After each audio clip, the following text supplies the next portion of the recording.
नमस्कार, जनतंत्र टीवी देख रहे हैं आप। मैं हूं आपके साथ साहिल धूलिया। अपना उत्तर प्रदेश बुलेटिन की शुरुआत करेंगे। उत्तर प्रदेश में होने वाले विधानसभा चुनाव से पहले भारतीय जनता पार्टी ने राज्य चुनाव समिति की घोषणा कर दी है। इस समिति में मुख्यमंत्री, दोनों उप मुख्यमंत्री, प्रदेश अध्यक्ष, प्रदेश महासचिव संगठन सहित 19 सदस्य बनाए गए हैं। राज्य में जल्द ही चुनाव का ऐलान चुनाव आयोग कर सकता है, लिहाजा बीजेपी ने अपने चुनाव प्रचार को धार देने के लिए चुनाव समिति का गठन किया है।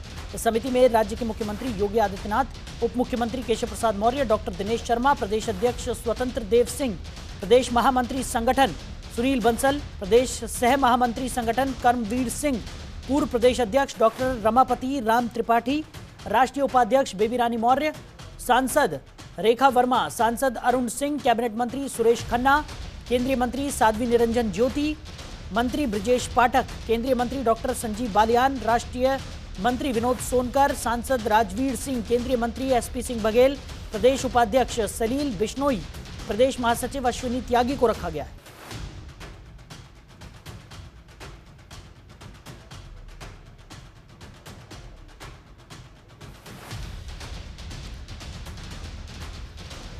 खबर पर ज्यादा जानकारी के साथ हमारे सहयोगी अवनीश हमारे साथ जुड़ गया। अवनीश, क्या कुछ निकलकर सामने आ रहा है? जिस तरीके से विधानसभा चुनाव को लेकर भारतीय जनता पार्टी की सक्रियता और ज्यादा बढ़ती हुई नजर आ रही है।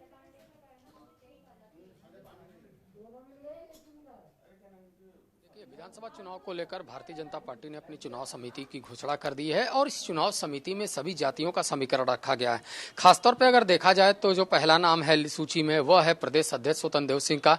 जो दूसरा नाम है वह उत्तर प्रदेश के मुख्यमंत्री योगी आदित्यनाथ का है।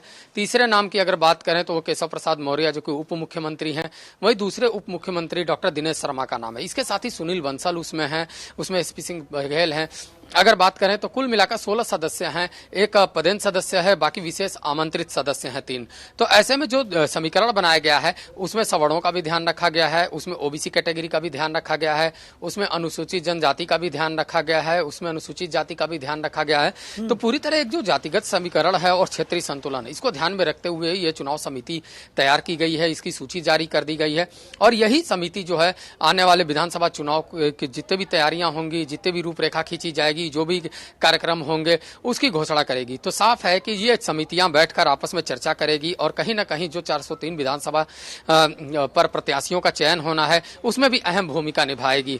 जितने भी कार्यक्रम होंगे उसमें अहम भूमिका निभाएगी और जनता के बीच क्या कुछ संदेश जाएगा उसको लेकर अहम भूमिका निभाएगी। यानी आचार संहिता लगने के बाद पूरी तरह एक्शन मोड में होगी ये चुनाव समिति और लगातार मंथन करेगी कि किस तरीके से 2022 के विधानसभा चुनाव में एक बार फिर भारतीय जनता पार्टी जनता का भरोसा जीते, ताकि जो टारगेट रखा गया है 300 प्लस का उस पर वह खरा उतर पाए। इसी को लेकर ये बैलेंस एक कमेटी बनाई गई है, वो कमेटी ही तय करेगी कि आगे की रूपरेखा कैसी होगी।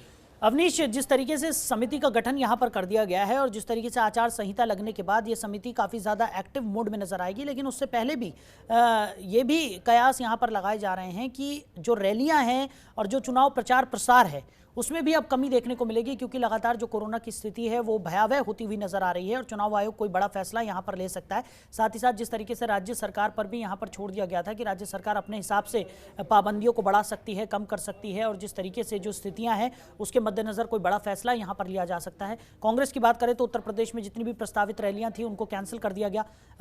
भारतीय जनता पार्टी की तरफ से भी अब अगर आगे ऐसा कोई प्रयोजन यहाँ पर होता है कि जो तमाम रैलियाँ हैं, जो प्रचार प्रसार है, उन्हें डिजिटल माध्यम से किया जाए या कोई और तरीका यहाँ पर निकाला जाए ताकि कोरोना संक्रमण को फैलने से यहाँ पर रोका जाए, तो उस दौरान भी ये जो समिति यहाँ पर बनाई गई है वो काफ़ी ज़्यादा सक्रिय ज़रूर हो जाएगी और काफ़ी ज़्यादा काम करती हुई यहाँ पर नजर आएगी। जी बिल्कुल, देखिए साफ है कि जिस तरीके से कोरोना का प्रसार हो रहा है उस तरीके से लगातार जो ग्राफ है वो बढ़ता हुआ दिखाई दे रहा है और उसी का नतीजा है कि भारतीय जनता पार्टी ने 9 जनवरी को जो प्रधानमंत्री का प्रस्तावित कार्यक्रम था उसको फिलहाल रद्द कर दिया है। 5 लाख लोगों के जुटने का अनुमान लगाया गया था और उसको लेकर तैयारियां भी तेज कर दी गई थी। तो भारतीय जनता पार्टी ने अपना रुख स्पष्ट कर दिया है कि कोरोना का जो ग्राफ लगातार बढ़ रहा है, ऐसे में जरूरी है कि एहतियात बरती जाए और रैलियों पर रोक लगाई जाए। उसी क्रम में अगर देखा जाए तो समाजवादी पार्टी का जो विजय रथ यात्रा है वो फिलहाल स्थगित कर दिया गया है, उसको आगे के डेटों के लिए टाल दिया गया है। अभी कोई कार्यक्रम तय नहीं हो पाया है, लेकिन फिलहाल जो कार्यक्रम लगे हुए थे उसको आगे बढ़ा दिया गया है। कांग्रेस की बात करें तो कांग्रेस ने भी अपनी जो मैराथन है उसको भी आगे बढ़ा दिया है। फिलहाल जो कार्य प्रस्तावित तारीखें थी उस तारीखों पर जो कार्यक्रम लगे हुए थे उसको निरस्त कर दिया है। यानी जो राजनीतिक दल हैं, राजनीतिक दलों की ओर से भी कोरोना को गंभीरता से लिया गया और तमाम जो रैलियां हैं उन रैलियों पर रोक लगाई गई ताकि जनता पे किसी प्रकार का असर न दिखाई दे, क्योंकि जो वेरिएंट है वह वेरिएंट को ओमिक्रॉन का भी उत्तर प्रदेश में देखने को मिल रहा है, डेल्टा वेरिएंट भी देखने को मिल रहा है और दूसरी लहर में यही डेल्टा वेरिएंट था जो लोगों पे हावी था और तब हाहाकार मचा हुआ था। तो उसी तरीके से तीसरी लहर में ऐसी कोई संभावना ना हो उसके लिए टीकाकरण जरूरी हो चुका है। सरकार की तरफ से तमाम जो एहतियात है वो बरते जा रहे हैं, लेकिन राजनीतिक दलों ने भी अपनी तरफ से सक्रियता दिखाई है और फिलहाल जितने भी कार्यक्रम है उनको निरस्त कर दिया गया है। हालांकि वर्चुअल रैली एक अच्छा माध्यम है, वर्चुअल रैली हो सकता है, लेकिन आज जो चुनाव आयोग की बैठक हो रही है, स्वास्थ्य मंत्रालय अपनी एक रिपोर्ट चुनाव आयोग को देगा, चुनाव आयोग उस पर मंथन करेगा कि कोविड की जो रिपोर्ट है पूरे देश में जो 5 राज्यों में चुनाव होना है वहां पे क्या स्थिति है, वहां तारीखें आगे बढ़ाई जा सकती हैं या उसी तारीखों पर चुनाव करवाया जा सकता है। तर अगर चुनाव होते हैं तो बड़ी रैलियां और रोड शो होंगे कि नहीं होंगे, उन सब पे मंथन चल रहा है और निर्णायक फैसला आज शाम तक आ सकता है। लेकिन साफ है कि जिस तरीके से उत्तर प्रदेश है, उत्तर प्रदेश बड़ी आबादी वाला राज्य है, ऐसे में कहीं ना कहीं जो चुनाव की सक्रियता है वो देखने को मिल रही थी। जगह जगह रैलियां हो रही थी, लाखों की भीड़ इकट्ठा हो रही थी। उन भीड़ को रोकने के लिए राजनीतिक दलों ने अपनी तरफ से सकारात्मक पहल किया है और सभी अपनी रैलियों को फिलहाल रद्द कर दिया है। जो भी कार्यक्रम थे उसको आगे की तारीखों के लिए बढ़ा दिया है। एक अच्छा कदम है, वर्चुअल रैली कर सकते हैं क्योंकि बंगाल चुनाव में भी भारतीय जनता पार्टी ने वर्चुअल रैली की थी और जो उत्तर प्रदेश में खाका खींचा गया वर्चुअल रैली के वह उसके लिए आईटी विभाग का एक वार रूम तैयार किया गया है भारतीय जनता पार्टी के प्रदेश मुख्यालय में। उस वार रूम में तमाम तकनीक जितने भी प्रशिक्षित कर्मचारी हैं उनको लगाया गया है और इसी के साथ अनुमान लगाया जा रहा है कि करीब 50,000 लोगों को एक साथ वर्चुअल रैली के माध्यम से संबोधित किया जा सकता है। उसको लेकर भारतीय जनता पार्टी तैयार है। अब देखना होगा कि भारतीय जनता पार्टी हो या सपा हो या कांग्रेस हो या बसपा हो क्या कुछ कदम उठाती है। लेकिन फिलहाल जो आंकड़े निकलकर सामने आ रहे हैं कोविड के वो चौंकाने वाले हैं, कहीं ना कहीं चिंताजनक है। ऐसे में जरूरी है कि रैलियों पर फिलहाल रोक लगाई जा सके। खबरों के निष्पक्ष विश्लेषण के लिए सब्सक्राइब करें Janatantra TV and press the bell icon. Never miss any update.